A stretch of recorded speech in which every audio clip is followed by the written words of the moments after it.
Alright guys, these are the two styles of voltage regulators on the Volvo 850. Obviously this one is new, this one is used. These are supposed to be high up like here. They've got springs in them. This one has a lot of tension, so they, they're even hard to just push down. But they're spring loaded. These ones are worn out. You can see this one's barely even bouncing back, and they're not as high. So this one really loose. This one's pretty loose too. But this one doesn't even want to bounce all the way up. You can pull it with your finger, maybe. I don't know if I can hold the camera and do this, but you guys get the idea. Look, it wants to stay down. So these are the two different styles of voltage regulators. They're both made by Bosch. At least the OEM ones are. You can buy non-Bosch ones, I'm sure, but these are made by Bosch. And these are supposed to get replaced like every 150,000 miles. So if your car has, 150,000 miles or more, you might just want to replace it, so you're not left stranded somewhere like me. This left me stranded somewhere. My car was working totally fine, no problems, and all of a sudden the electrical systems went crazy and I was left stranded. And people told me I needed to change my alternator. People said my battery was bad. Did some reading online, and someone had a write-up, and they said it's most likely your voltage regulator. So I went to O'Reilly's and I got my voltage regulator tested. And the way you do that is O'Reilly's has a machine, and they will, with it still on your car, this sits on the Volvos, these sit in the back of the alternator. You'll see later, I'll show you. But they'll test it on the car. They'll test your battery, they'll test your alternator, and if you tell them to do like an alternator deep test, they will test your voltage regulator. That's one way to test it. Another way to test it is to pull it out and visually inspect it. If this, if these prongs are not bouncing back, or they are sitting like on this one misaligned, or one's high, one's low, they're supposed to be the same height. It's bad. Another thing you could just do is like, hey, if your car has 150,000 miles or more, it probably needs to get replaced. So I would just replace it, or at least have one on hand so you can replace it when need be, and not be stuck without a car. So there you go. In the rest of the video, you can see, I'll show you how you remove it off the car, and I'll show you where it's located and so forth. All right. Hi everyone. I am replacing the voltage regulator on my 1997 Volvo 850. The voltage regulator on these cars, like a lot of European cars, is located on the alternator behind this cap. Depending what year car you have and what style alternator, because there's different ones, you may have to remove different components. In my case, I had to take the cooling hose off and this oil line off. If you have some of the older models with a more simpler alternator, you may not need to take all those things off. So I've got those off. I'm going to get in there now, and there's some screws in the back I have to take off. I have to disconnect that big wire, obviously. I've got my battery disconnected so I don't kill myself. And then that black cap will pop off. There's some tabs. I don't know if you can see the tabs. There's tabs here. You see the tabs? I don't know if you can see the tabs. Let me see if I can show you one of the tabs. Let's see.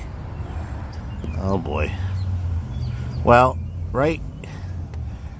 See, it's showing you down, but right there, you see, I know it's blurry, but there's a tab right there underneath that wire. There you go. You see the tab under the wire?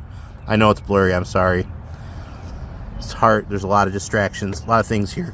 You're gonna pull those tabs up, and the black cover will pop off, and then you unscrew your old voltage regulator and you screw in your new one. It's a wearable part, so if you haven't done it ever on your car, it's probably time. And for me, I was driving down the road, and all of a sudden all the power cut out of my car. So O'Reilly's can test it for you. Ask them to do a full battery alternator voltage regulator test, and they can tell you if your voltage regulator is bad. All right. All right, guys. You see the tab? That's the tab I was talking about earlier. There's 3 of them, and they pop up. You see how it's popped up? So I recommend using your finger, not a screwdriver. They're easy to break. If you just kind of use your finger and just kind of pull on it, it pops up. Then you can take a screwdriver and stick your screwdriver on the back here. It should all pop off. It's going to be hard with one hand. I'm going to have to turn the camera off, but you get the idea. Now the whole plastic thing should pop off. All right. Okay, guys, here's the cover. I got it off. And you see this chalky stains. I don't know if you can see it really well on the camera, but pretty sure that chalky stain is coolant. Here are those tabs. I think one of mine might be broken, but it should go back together still. So the alternator sits right here, and this is a common leak spot on these cars. So my guess is this leaked and it sprayed coolant into this area. And that's why there's coolant on the inside of here, the chalky kind of whitish blue. And it's possible the coolant killed the voltage regulator. I believe this is the voltage regulator right here. This guy right here. I'm pretty sure that's the voltage regulator. And I'm pretty sure there's just 2. Oh, I thought they were Phillips screwdrivers, but on this car, they look like, I don't know if they're Phillips or T25s. Or one is Phillips and one is T25. I don't know. I'm going to grab the new one and try to compare it. You can see there's a lot of corrosion on it too, though. Look at all the corrosion up top, or dirt, whatever. So anyways, I'm going to pull that out. All right. See you in a bit. Okay, guys. This thing is pretty tricky to install because it's spring loaded and it wants to bounce out when you're trying to install it. And there's nothing there to hold it in place. It's just kind of floating. I imagine this is probably supposed to be done with it off the car, the alternator off the car. Anyways, the trick that I finally figured out after trial and error is you want to hold it with your left hand, and with your right hand, you want to feed in the bottom screw first. Once you feed in the bottom screw as far as you can with your hand, grab the other screw, the top screw, and feed it in with your right hand. And now it's in place. And now I will use the screwdriver to tighten the screws up. So that's the method that worked for me with this style. The other style might be easier. It's not as big. But if you find a better way to do it, hey, by all means, please put it in the comments. Thanks. Okay, it's time to put this cover back on, and I'm going to make note of where these holes are, because that's the 3 screws that hold it to the alternator.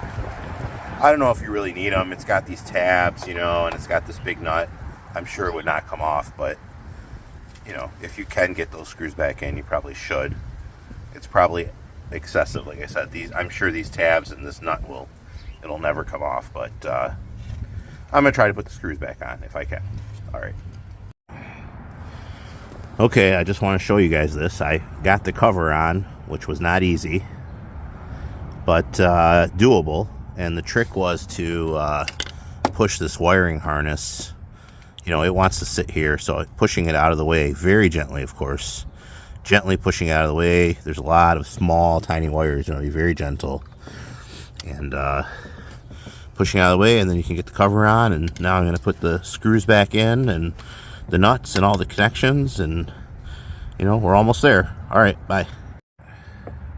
All right, these oil connectors, they go to the radiator down here.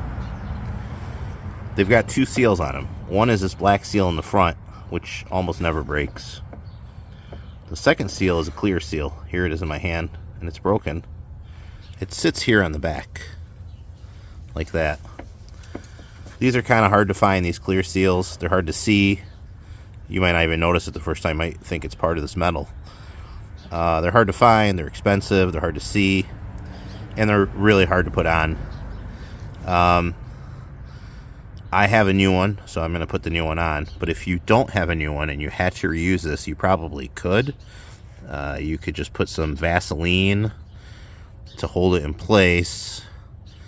and then use and shove it on. And compression, you know, compression should get it in place.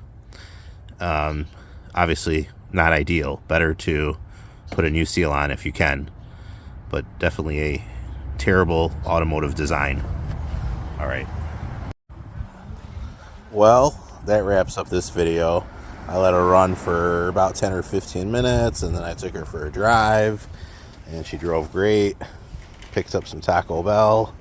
So, hey, if you haven't checked your voltage regulator, don't let it leave you stranded like it left me stranded. Anyways, now I got to get to that grill.